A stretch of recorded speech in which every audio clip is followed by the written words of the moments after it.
Welcome to the What Happens Next YouTube channel. What we're aiming to do with this channel is share content designed to make sure that you're supported through whatever's next in your life. And we'd love to continue to do that. I've got a favour to ask today, and what I'd ask you to do is just subscribe.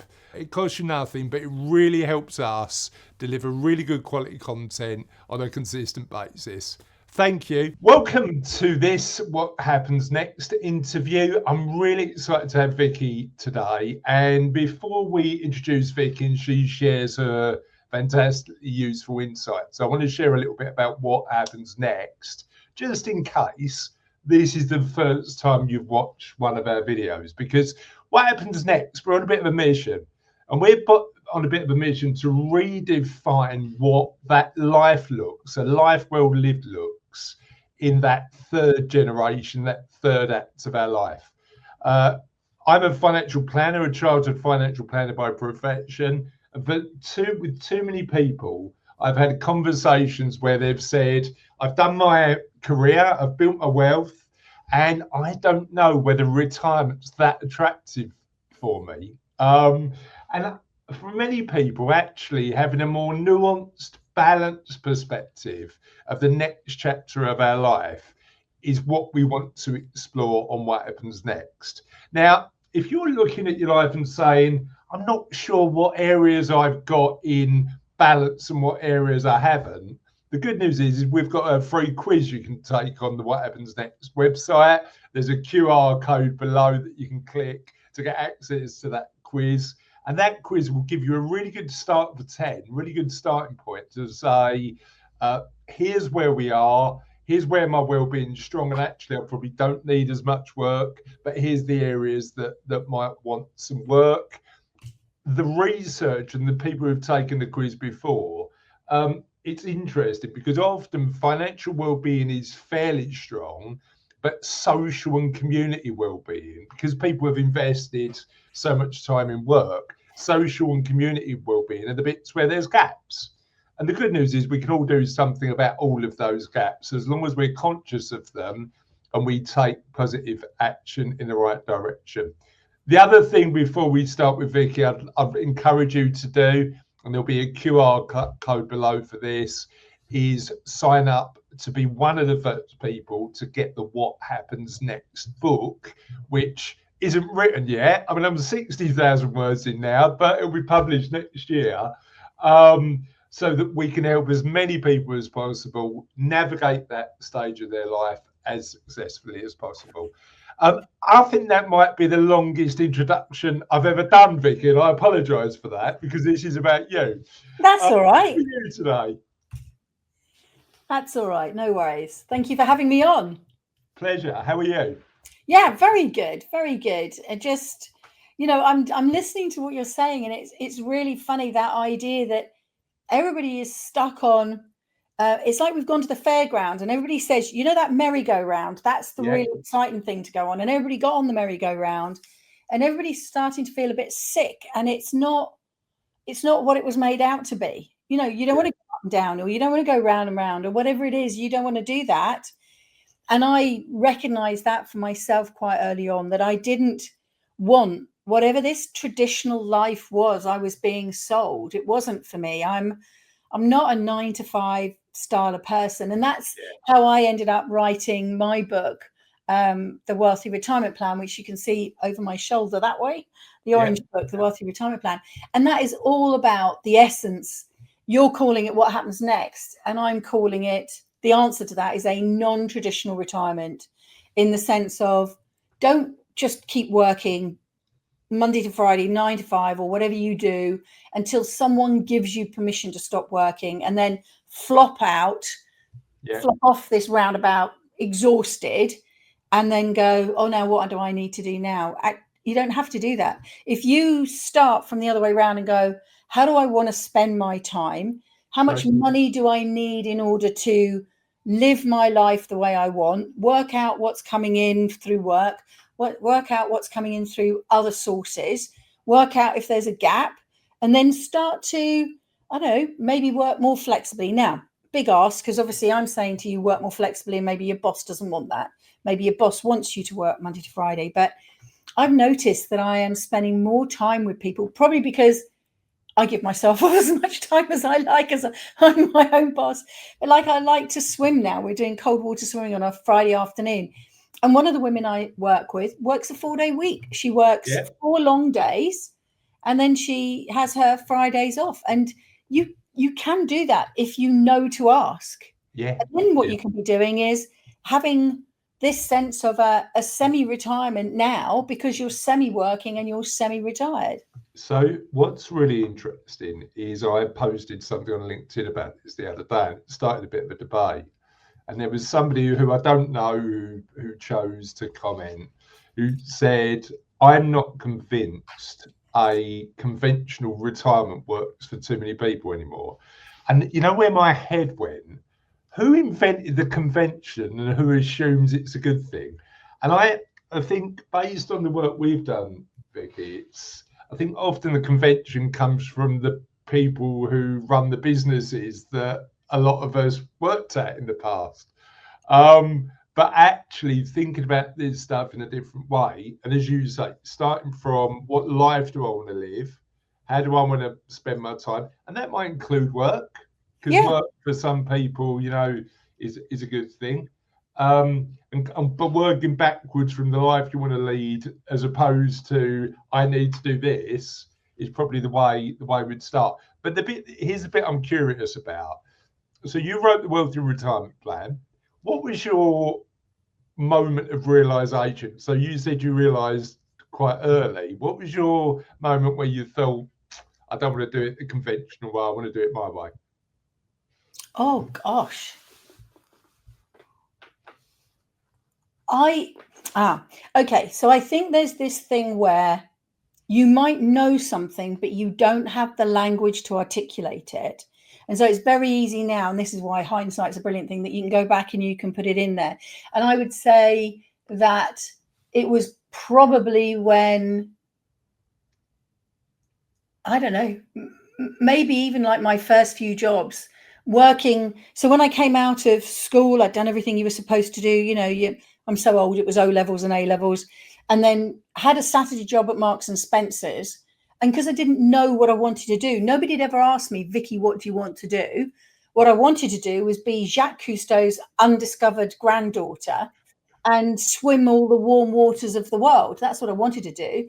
I even checked out being an underwater photographer and went down to Plymouth University. But then underwater photography seemed to be the best paying, seemed to be in the North Sea, taking photographs of gas leaks in underwater, you know, the wells. Yeah, not exactly Jacques Cousteau territory, is it? No, and certainly not warm water, and very much more tech diving, whereas I just wanted to float around with the fishies type of thing. Yeah.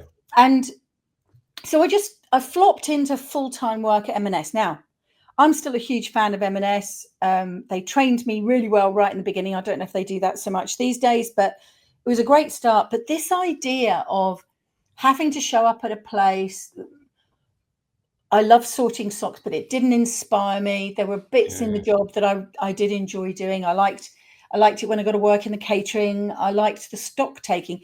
Interestingly, I was completely rubbish at stock taking. My stock taking every week was wrong, and yet I'm supposed to be good with numbers, but there's obviously something wrong with my ability to stock take.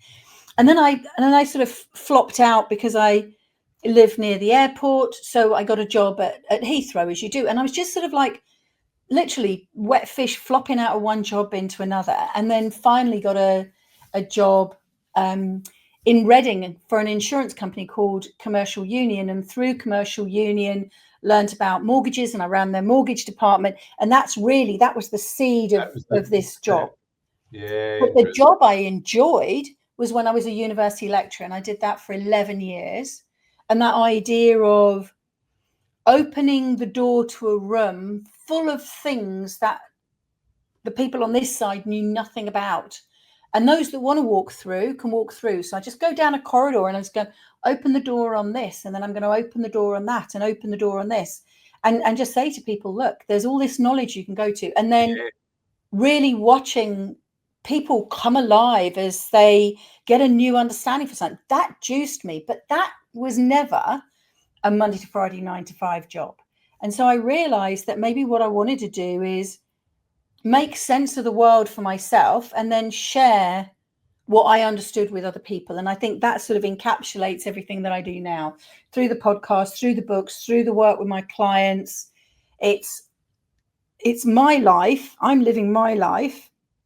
And in the quest for my life, non-traditional, I'm discovering things. And then when I discover something that I think is really interesting, I just sort of blurt it out there. And if anybody else is interested, great. And I'll tell you what's interesting for me with that is I think you learn better yourself if you, part of your nature is educating others, right? You know, Yes. it's just that element of learning through teaching is interesting. How do you find that? Oh, definitely. I mean, every time, and this is why I shy away from the term expert, but every time I have a conversation with a client or I write a book or I do a podcast, I'm actually making notes on the side where I'm getting a deeper understanding of something in the resharing of what I've thought. And that's actually part of how the mind works. If I understand something and I keep it to myself, I'll have one level of understanding.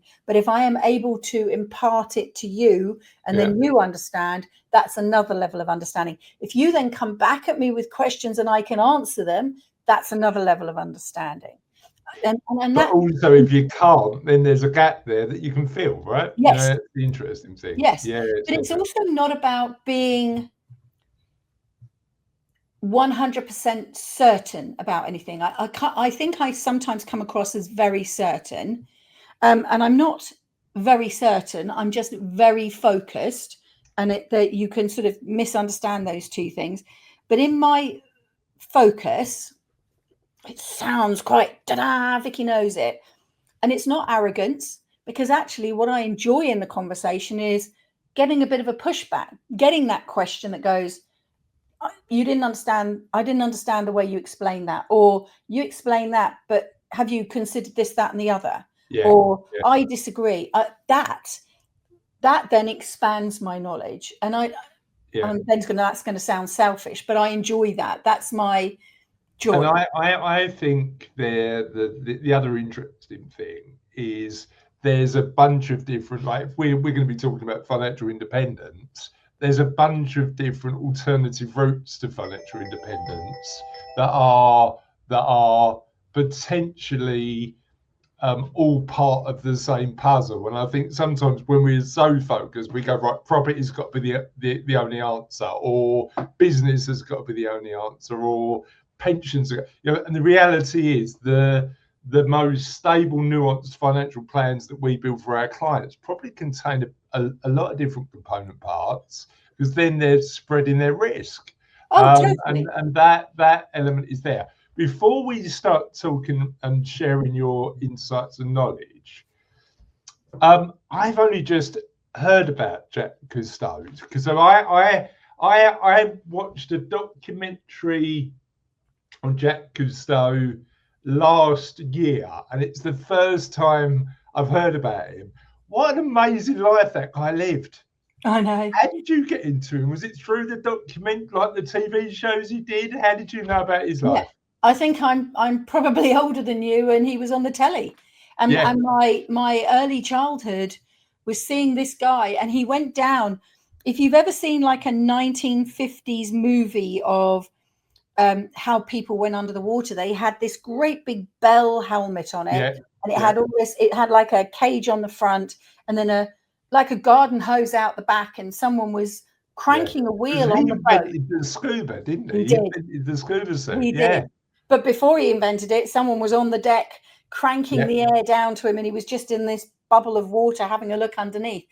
And I think also it tied in with the fact that my dad's Italian, and so my whole childhood was spent driving across Europe in a little Fiat 500 or whatever car we had at the time, popping off to Venice to wave to my aunt, his sister there, and then going over to what used to be called Yugoslavia and is now Croatia, but was Italy. So we would go back to this place where he was a child, and the beautiful waters, clear waters, and just sort of like duck diving down off the surface with my snorkel and my mask, and finding sea urchins and seeing fish and being told about the shark nets and all that sort of stuff. It just woke me up as obviously a water baby. So that was brilliant. And then you're right, he invented the scuba tank, and I think I must have been about, say, 17 and I loved to swim, so I was always in my local swimming pool. I noticed the local scuba club come, and they were practicing their skills at the deep end of the pool. And so I asked about it, and that was it. And then I had all my own scuba gear at the age of 18. But I was rubbish at diving in England. We would go down to places like Durdledore and all of that, sort of down the coast every Easter with this group to go swimming, diving, and I would have to carry all my gear down. The boys never helped me, there was none of that. I was this wimpy little 18-year-old, and I had to carry all my weights and my own tank and my own kit all the way down to the beach. And I'd get down there, and my lips would be blue or my nails would be blue, and that dive master, he would send me back up the top, and I'd have to carry all the way back up. I did that 2 years running, and the third year I just stayed in the pub that was at the top. I didn't go down at all. Yeah, well, I mean, I think I haven't. I like the sea and I like swimming, but I haven't scubaed, and I think I'm learning internationally in sunnier climes is probably the way I'm going to go. So we've explored quite a lot about your childhood. We've explored about your journey to thinking about this way. Let's fill the gaps. Tell us a bit about you now. What do you do? How do you help people? And talk a little bit about that sort of journey. Okay. So I think probably the bit that's relevant there is that I ended up, my first marriage produced 2 daughters, but within months of the second child, the marriage was over. In fact, probably the marriage was over before then, if I'm honest about it. And I found myself as a single mom of 2 girls under 3, having to move back in with my mum and dad in their back bedroom.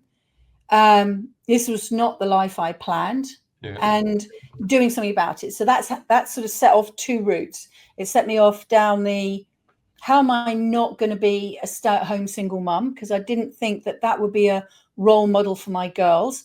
And so that set me off down the university path. I went to do a college course and ended up in university, and then did a master's, and then became a university lecturer. But it also set me off down a path of how important money is. And particularly now, again, I'm looking at it from now and looking back, what I understood was female financial independence or female finances. And I was in a position where I had nothing. I left the marriage. I had £2,000 worth of debt and no home.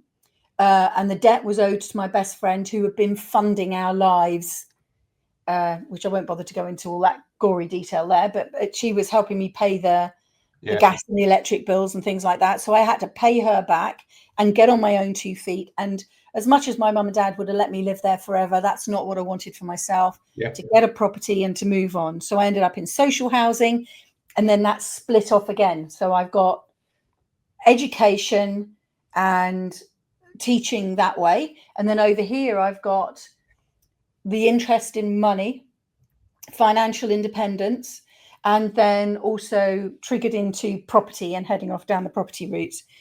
And that sort of pulled it all together. And now what I do is predominantly, I would say that my clients fall into 2 groups.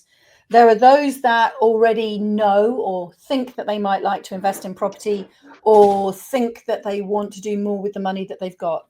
So they're either business owners or sort of senior corporate jobs. They've got some money behind them, either in the form of equity in their house, deposits, sometimes an inheritance. I've got quite a few clients coming forward with inheritance at the moment. And what we're looking to do is invest in property so that they get a monthly cash flow. And we put that in a limited company and it stays there. So monthly cash flow, but also that potential of capital gain, which you don't get with a regular savings account. So I call my houses little brick banks. because they're little brick savings accounts that give you that monthly income, which you can use if you need when the time is right. But more often, my clients are saving up for a few years because they don't need it now. And then on the other side, I have a lot of, and again, predominantly women, but not always, coming to me, and they're people much earlier in their journey, wanting to understand more about money, wanting to get themselves into a position where they could feel more secure. Never mind independent, they still want security. So talking to them, first of all, how to become resilient. So to sometimes simply understand the debt that they've got themselves into. Sometimes to just talk through going, but if you look at how much you're spending, you'll find that there are things that aren't as important to you as the future that you're saying you want to have. So you can trim those, save that. Before you know it, you'll have 3-6 months money sitting in a bank account. And from that position of resilience and strength, You can start to build, can't you? Yeah. All of a sudden, the stress drops away and your mind opens. And that's so powerful. But also linking the whole lot back together is this recognition. We were never taught this at school. Yeah. We were never taught this at school. 100%. And it's really interesting, isn't it? Because I all of the research that talks about money is the fact that yes, there is a relationship between money and happiness. Actually, a lot of us spend money on stuff that doesn't make us happy. We buy stuff instead of experiences and all that sort of interesting stuff. But the greatest issue with money is the strain lack of it causes, isn't it? You know, it's that element, and it's like money worry is the issue, isn't it? Yeah, I agree. Yeah, I think, and we've been thinking about this a lot when we've been interviewing people for What Happens Next, about what a life well lived looks like, and thinking about wealth in a broader sense. But when you were building the wealthy retirement plan, how were you in your own head defining what wealthy looked like? I think there's a sentence that describes it, and you can flip this in either direction. What would you do if you never had to work another day just to pay the bills? So that's one way of looking at it. And the other way is a wealthy life is being able to spend your time doing what you love with people you care about. Yeah. Or the other way around, doing what you care about with the people that you love. Yeah. Yeah, I love that. Absolutely love that. And I think you're right. I think it's that there's a great phrase in a book that I always talk about on What Happens Next. It's called Design Your Life by Bill Burnett. And he's got this thing where he talks about the fact that if you knew you'd never run out of money again, and you knew that nobody would laugh at your journey, how would you spend your time? And it's that, and that's interesting because we've talked about both subjects so far. We've talked about the money side, you know, knowing that we don't need to worry about the money, but also removal of convention. Yeah. Like, let's remove that stuff that you assume you need to do and focus on what you actually want to do. Yeah. Yeah. So I think you're absolutely right. And when you're having conversations with group one, these people who have had a career, built a business, they've got money, and you're speaking to them about financial independence, what's their challenges in that space? That's quite interesting because there's been sort of a shift, and I would have said I've been doing this for 20 years, and I would say the first, see, COVID messes things up with your timeline now, doesn't it? But I would say probably the first 12-ish years, it was predominantly men coming to me, and they were saying this opening sentence, a variation of these words are, I'm missing out on my family. I'm missing out on family life. Yeah. My kids are getting older. I don't get to spend any time with them. I want to give up work. And I'm going, whoa, don't do that. Don't give up work, because all of a sudden you won't be mortgageable. Wait a minute. Let's make a decision. Take a breath. And then sort of digging into it, and then immediately getting into the crunchy questions of how much do you earn? How much do you spend? What life do you want? And then sort of setting out all this foundation, like all these puzzle pieces for them, going, well, you earn this much, you spend that much, you want this life, That's how you're working at the moment. How can we put these pieces together in a way that the picture that results is the picture that you want? Yeah. And it's still a variation on that with the women, but the women that come to me now, or change it the other way around. So the partner, if there's a partnership, the person who has to earn the money, which is typically the man, takes on that role for himself. So that's why he says it. And when I get a high earning woman, she doesn't say the same words. Hers are not about wanting to give up work and missing the kids. It's a different tone there. But on the female side, or the nurturing side of a partnership, the stress there is enormous, because frequently the financial provider in the relationship has got this burden on their shoulders that they think is theirs alone to carry. They completely forget that they're in a relationship which may involve a house and a mortgage, or may involve children. They've taken it all on themselves, and they're the hunter-gatherer that has to go out there and club those pound notes over the head and drag them back into the house. Whereas the nurturer, often the mother or the female side of it, is the one having to allocate a lot of this money to pay for the food, to pay for this.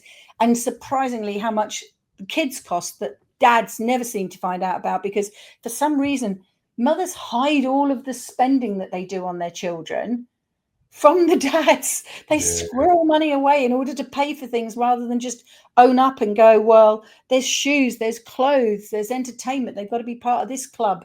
They've got to, do this activity for school, which means they will go and buy, paper and glue or whatever it is. And the stress they're under is huge. But what they're aware of now is their lack of financial awareness within that relationship, and the vulnerability that that's leaving them with. I'll tell you what I've been thinking about quite a lot, and I've been really interested on your perspective on this, is the stories we tell ourselves about money. And whether, and I don't want to completely generalize, because you're going to have people out there who have got their own unique perspective. Oh, yeah. In your experience, do men and women who come and have conversations with you sit in camps, and what are the stories they tell themselves? I think that for everybody, there is what they've brought in from their parents and their childhood. Yeah. So it'll be different variations, like mum and they'll be grandparents, won't they? So grandparents had money, so they have money. Then they either go, money's easy, or I like money, or I don't care about money. And then there'll be parents that have had money and then they lost money. So then the kids will go, oh, money's easy come, easy go. I know that if we lose it, we can make it again. Or they'll go, oh, we lost money. Crikey, we really need to hang on to it, because you might have it now, but it could go tomorrow.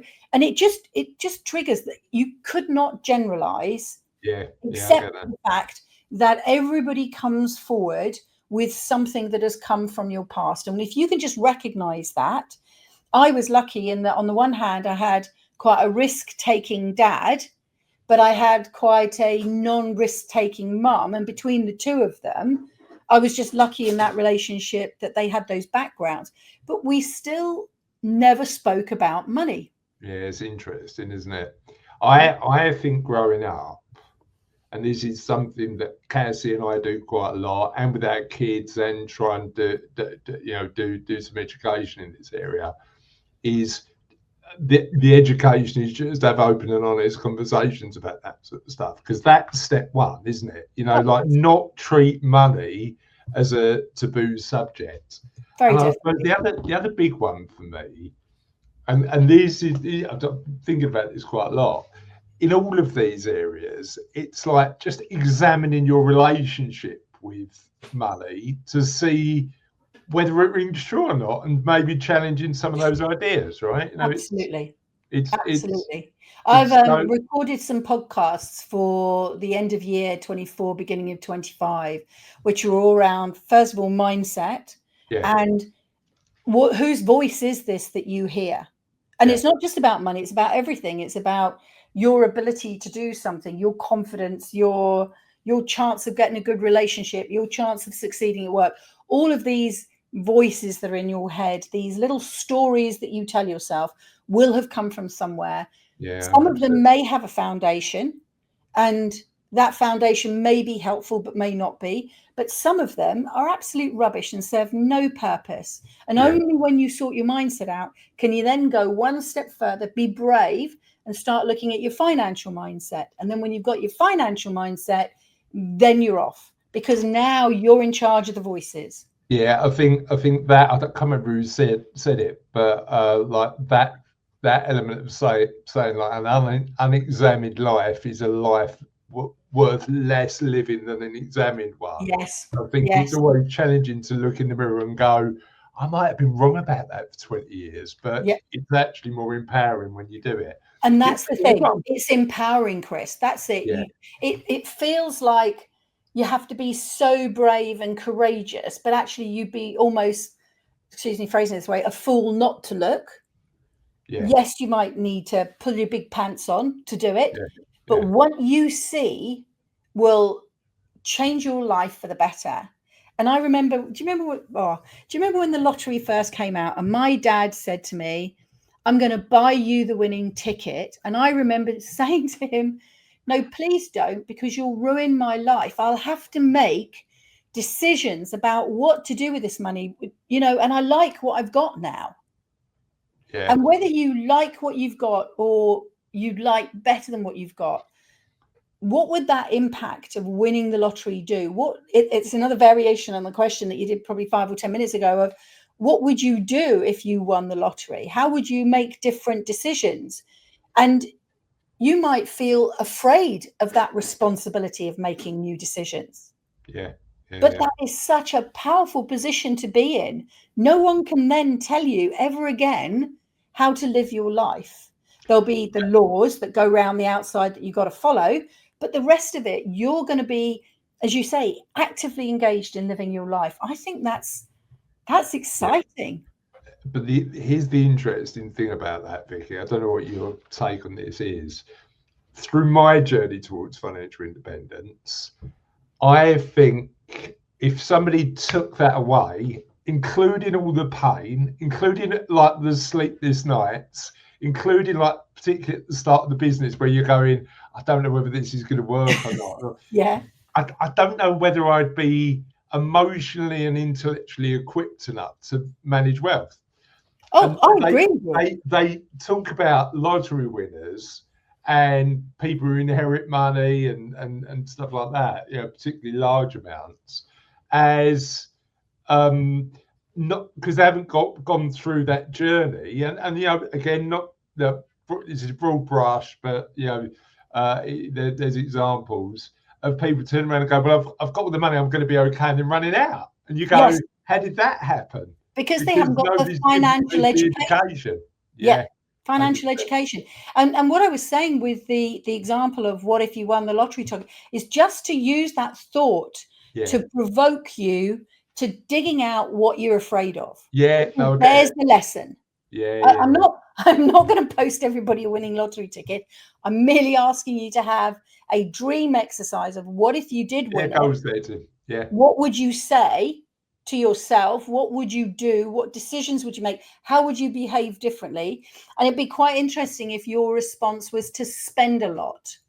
So if your response was to spend a lot, is that mirrored in your life now? Or if your response to winning the lottery was to think of all the things that you were going to invest in, are you investing now? And yeah, just there's no right or wrong answer. And you said this right at the beginning, that for whatever we say on this show, if our whole goals are to get to financial independence, that'll be a different number for everybody and the different starting point, and therefore a different route. And it won't be all about property, and it won't be all about pensions. It will be what is right for that person, given the resources they've got and the journey that they're on. 100%. But there's a starting point is to examine that life, Yeah. like sort of. Here's, and I knew we'd go off on a tangent, Vicky, as all Sorry, interesting back to the. conversations do. but I'm going to go off on another tangent before we come back. All right. What like that? And like when I think about my business life and my financial journey to independence and all of that sort of stuff, one of the interesting things for me is what I've learned along the way. So, what's been the biggest learning journey for you? What would you have you've been doing this for 20 years. What did you underestimate 20 years ago that you think is really important now? Oh, dear me. What did I underestimate? I do this quite a bit to myself. I'm very hard on myself. I'm very critical of the decisions I've made in the past. And I think that when I set out, I did it by learning. I think first of all, learning the mindset, and that opened my ideas to all of that. I did my whole NLP training. Then I went away and I learned property. And when I learned property, I did it in this big group from this big company, and we were all just being put through, the factory line, basically sharp and do this class, then sharp and do that class. No one was relating it to me. That the theory and the practical application of it are very, very different. And what I did in those early days, I am proud of, but with the knowledge I have now, I would go back and I would do them differently. And I think that what that's enabled me to do is to enable the clients that I work with, either the ones that I find the properties for or the ones that I teach how to find properties for themselves, is to be that them 20 years in the future, to be that person that can make a better decision because they can use my 20 years of experience to make better decisions for themselves, to have that bigger vision. I very definitely did that. We sat down as a family group and we had a board meeting and we had a strategy, and no one in the family, although poor Bob, my husband, has been dragged kicking and screaming to the point where he walks alongside me. But in the early days, he was everybody's busy doing their thing. And just because you as one member of a family go, oh, the light bulb's come on for me, you cannot assume that the light bulb, that others in your family have a light bulb, that they are prepared to switch it on, that when it switches on, it doesn't explode. You cannot expect people to come with you on this journey right away at the beginning. And it can be a lonely journey to step out, but that's part of the being brave with your big pants on. Love that. If you are right, you need to go for it, because not only will you be ploughing the way for them to follow, you remember walking down that corridor, opening the doors, and others can learn along the way. Yeah, 100%. But And I think the future.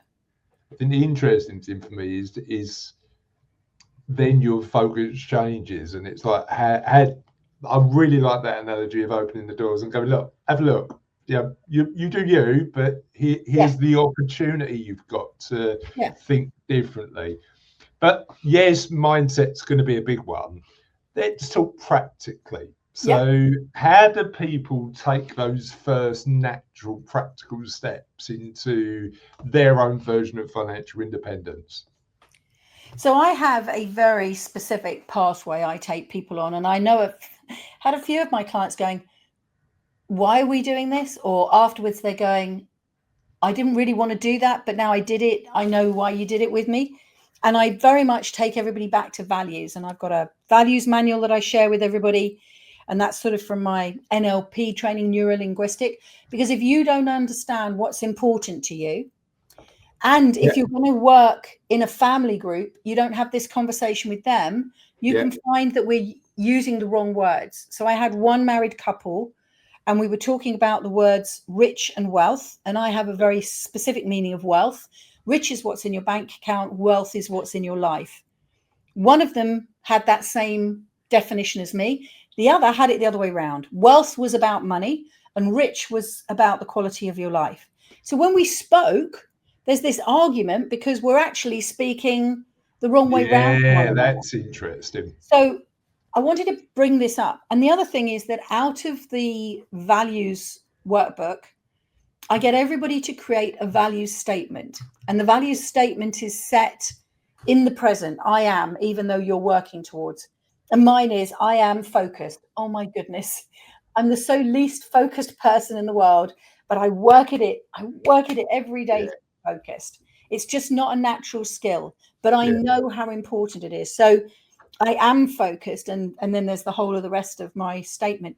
But that statement is there to be on the wall and be that constant reminder of why we're going to go down this path that is going to require you to have your big pants on and come across things that you're going to find challenging, that will bring up things that you maybe didn't even know that you thought, that are so deeply buried, but will be shaping everything in your life, from your financial success, your health, your relationships, your career, everything. They'll all be in there.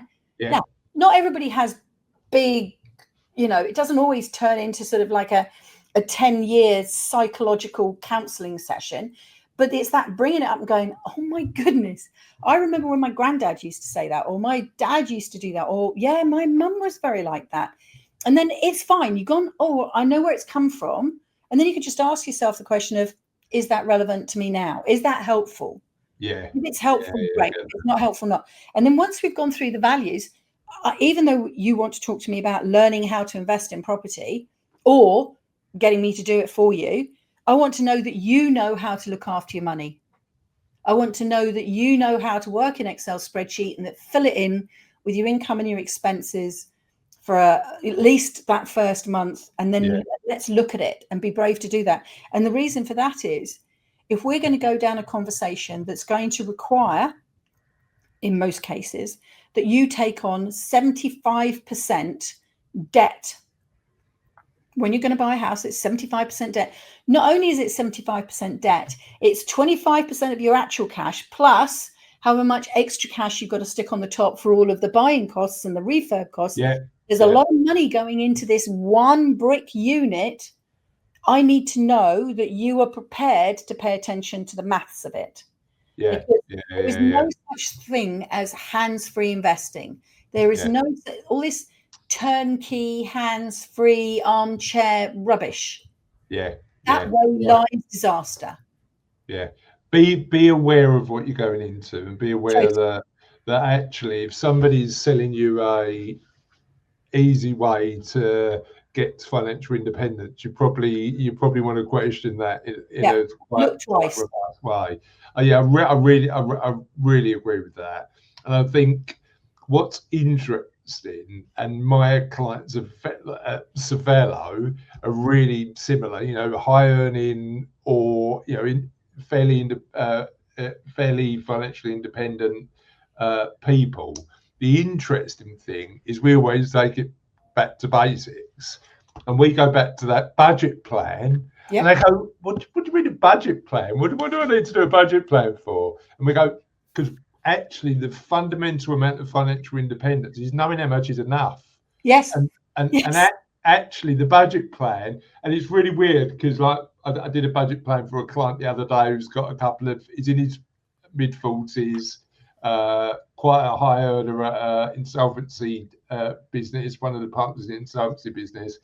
And what I asked him to do is take all the stuff that might go when it's financially independent, and the kids are a bit older, but also add a bit more money for the stuff he wants to do with his time. I think a lot of people underestimate that as well. But really, really important points. And going back to basics with the budget plan, I'm a real advocate for. But also, can you work a spreadsheet is a key factor. And I know there are apps, Chris. There are plenty of apps for people who, and I speak to, I don't know about you, so many people who are maths phobic.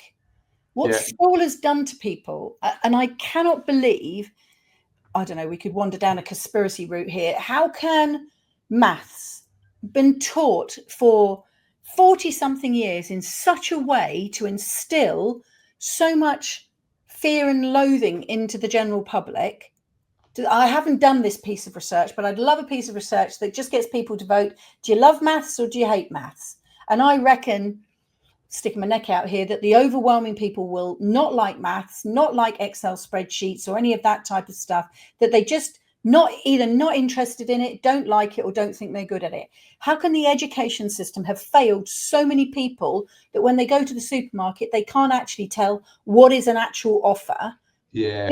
And is that not a way to keep us all trapped? I think it's fascinating because I got approached about 4 or 5 years ago, Vicki, to sponsor a class from a kid through a financial education program. So they said, look, we haven't got the money in the budget. Would you, at Cervelo, pay for it? And I was like, Love to, but I'd love to actively get involved and go in and talk to the kids and stuff like that. And my experience was that as soon as you make maths practical Oh, and yes, understand how it practically applies to everybody's day-to-day lives, the dynamic changes a bit. totally. And you know, I've never used trigonometry. I mean, I did A-level maths. I've never used trigonometry. No. I don't know whether, I mean, like Sophie's coming to me at 13 with these equations, and I'm going, I can sort of do them, but you're never going to need it. No, I know. So, That might honestly, be the wrong. If there's any parents out there, that might be the wrong message to give. I don't no, want no. to. I don't want to go down that road. I But so agree. actually, That's my literally experience was that when these kids, I mean, like under teaching kids about inflation and compounding and yeah, going, this is how it applies to your life was totally. really interesting. Yeah. Now the challenge was we went back the following year and said we're going to sponsor it again, and they said we'd love to take your money, but we haven't got time in the curriculum. Yes. And I suppose you've got a question what we're consistently teaching our kids on an ongoing basis to say, is it the right balance? Yeah. And I don't know. We haven't talked a lot about property, so we Okay. need to do that. Okay. Let's do. Tell me how you see property as a part in somebody's journey to financial independence and part of their long-term investment strategy. So for me, property is the one and only tangible thing. Not that you are allowed by law to go and stroke your bricks because you'd be interfering with your tenants, but you could theoretically stroke the bricks of a buy-to-let investment, whereas stocks and shares and everything else, if you go stroking Tesco's or M&S, you'll probably get arrested, etc. So it's a tangible investment. It is an investment that generates a monthly return, but it's also got, and I will use the word, a potential for capital gain. The capital gain is, and I'm going to use this very loosely, almost guaranteed, because we live on an island and there's not enough space, so property prices will go up. The question is always how long. It's not necessarily going to go up in the next year. You might have to wait 10 years, you might have to wait 20 years. But none of the other things that I've looked at do the same for you. That they can give you the monthlies, they can give you this chance of capital gain. They allow you to then leverage. So yes, you might be able to get returns and future returns and everything else, but will the bank lend you 3/4 of the money to then invest in that thing? Yeah. Not a loan. So you're only putting in 1/4 of your money plus the overheads bits. You're then getting a monthly return on it. You've then got this potential for capital gain. Throughout the lifestyle of this, or the lifespan of this brick building society, you can refurbish it and force the appreciation. You can alter it. If you have a house, you could put a loft extension on, new windows, you could add an extra bathroom, you know, geography allowing. So there's so much that you can do with property. And then the best thing for me is that because we all are forced through government and they love to interfere, that's a whole nother podcast. You're doing it in a limited company, that if you don't take the money out of the limited company, yes, you will be ultimately liable to corporation tax when the business makes a profit. So there's a difference between the cash flow, which will happen the minute your tenants go in, and making a profit, which will be what the accountant sorts out for you later. But in the meantime, if your money is sitting in there, there's no reason why you couldn't look at how you can then invest that money. So that's up to financial advisors to advise. But if you invest your big lump into property, leveraging it with your 75% loan to value, you get more assets. Then from your assets, you get income. And from that income, you then look to invest in maybe a pension if you haven't already got one, or maybe bonds or other things, you know, to spread that risk. But what's happening is that your tenant is paying for your pension or your bonds or your other investments. Gotcha. Yeah, and the bank has paid for 3/4 of it. Yeah. So And it just feels like a nice flow to stick it out that way. I suppose the interesting thing is you're right. The element of leverage that you've got potentially changes the dynamic, but my experience in talking to my clients about this is it can also change the margins of risk, can't it? Because particularly if you've got interest rates going up, a perfectly profitable property. I didn't mean to do that alliteration either, Vicky. I don't know where that came from. Might change as interest rates change. I know you can manage the mortgage rates and stuff like that. So how do you manage the risk element on that? And what do you need to factor in when you're thinking about property purchase? So the first thing is maths and spreadsheets, Yeah. obviously, which is why we do the exercises in the front. But I think probably one of the first things to say is that while interest rates, let's just call them roughly 5% at the moment, or Bank of England, etc., this is not new. This is the rate that I started with. What we've had in recent history, post Brexit, with the ridiculous, 0.5% on base and mortgages at 1% and 2% and all that sort of stuff, that is unusual. That is not normal. That was a window. And actually what that did was that caused a whole pile of people to pile into property without doing the maths, without paying attention to the risk, without looking at what's the cost if it goes up, and then having that as a problem. So if you do the spreadsheet, not only are you factoring in your interest rate at the top, but you're also looking at what's the cash flow. Have I got a good enough margin there that if the interest rate goes up, can I do it? When your mortgage comes towards the end of its term, know what's going on in the market. You might not be that interested in all of the politics and everything else that's going on, but you need a general awareness of what's going on in the market so that you can speak to your broker quickly enough. So when we had that whole Liz Truss debacle, interest rates went up to over 6%. I had a mortgage coming up for remortgage at that time. As soon as my mortgage came up within its 6 months window, I went to my broker and I secured my mortgage. So I had a mortgage offer at, I think it was 3.1 or 2, something like that. I then tracked it just for 3 months. Liz Truss had been in, everything had gone haywire, spoke to the broker, and there was nothing better out there on the market, obviously. So I kept mine, went forward another 2 months, had another look. Now I'm in the final month before my mortgage runs out. I'm having a check. There is nothing around, but I've got 3.1. You've secured the deal already. And then I slip over onto that. So you can plan for these. The other things you need to be aware of is, I'm very sorry to say it, tenants, but the tenants' costs go up. So whenever the government fiddles, like the government has fiddled at the moment, they've added 2% to the cost of stamp duty for every buy-to-let investor. Bearing in mind, we're the ones providing homes at the moment because the government is all talk about what it's going to do, but it's not delivering. We're delivering. We're now paying an extra 2%. Who thinks paying that 2%? I'm not paying it.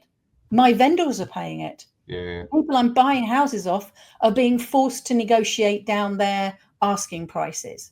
And I've had clients where sales have pulled out because people, are stuck negotiating on it. So that's another impact there. And when the mortgage rate goes up, ultimately what you should be doing with your tenant all the time is just nudging that rent up 5 or 10% every year. So that they can get used to the rent going up, but also when the changes happen, you're not suddenly turning around and seeing there's a £200 gap and trying to turn to somebody who's been paying you 500 to say, pay me 7, or someone who's paying 7 to say, pay me 9. You'd have been sneaking it up by £50 to £75 a month every year for 5 years of your mortgage term. And if the mortgage is higher when you remortgage, your rent is higher. It's factored in, isn't it? It's factored in. But that's financial planning.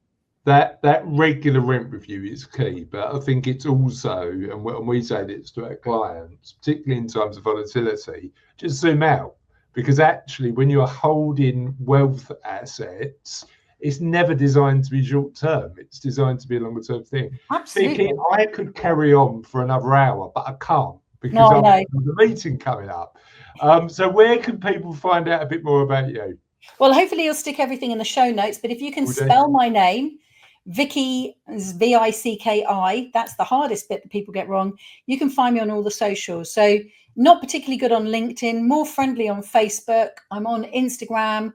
I've got a podcast of my own, a Wealthy Life podcast, which is on Spotify and iTunes. And there's a YouTube channel as well. Perfect. All right. Thank you. Thank you so much for for speaking to me today. And next time, and we'll have you back, next time we might talk a bit more about property. Let's do that. Let's do that. All right. Have a lovely day. Thank you for watching, and we'll see you next time of What Happens Next.